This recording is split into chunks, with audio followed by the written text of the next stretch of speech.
Protocol sa pagpapauwi sa mga evacuee nakasalalay sa mga lokal na opisyal ayon sa Pangasinan PDRRMO. Ang detalye sa report.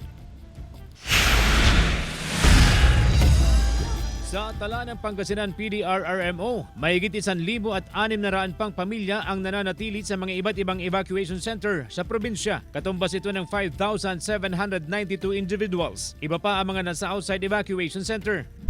Sa Barangay Maluwad, Dagupan City, nasa 149 families pa ang nasa kanilang evacuation center, katumbas ng 470 na individual.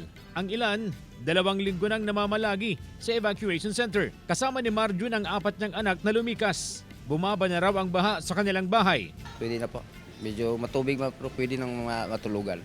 Ang 68 anyos na si Tatay Mario, 1 linggo na sa evacuation center. Bumaba na rin daw ang hanggang dibdib na antas ng baha sa kanilang bahay. Pag di na mulan, pwede nang umuwi. Pag mulan, hindi pa. Ayon sa PDRRMO, nakasalalay sa mga lokal na opisyal ang sitwasyon ng mga evacuee kung pwede na silang pauwiin o hindi pa.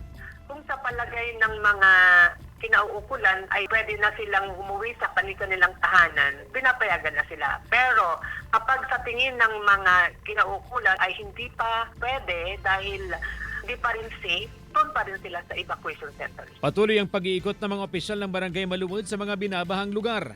At base sa kanilang assessment, patuloy na ang pagbaba ng antas ng baha. Hanggang nandito sila, hindi ho tayo titigil. Aalagaan pa rin natin sila. Kung ano yung mga kailangan nila, andyan lang tayo. Kasama si Henry Duminsil, CJ Torida, One North, Central Luzon.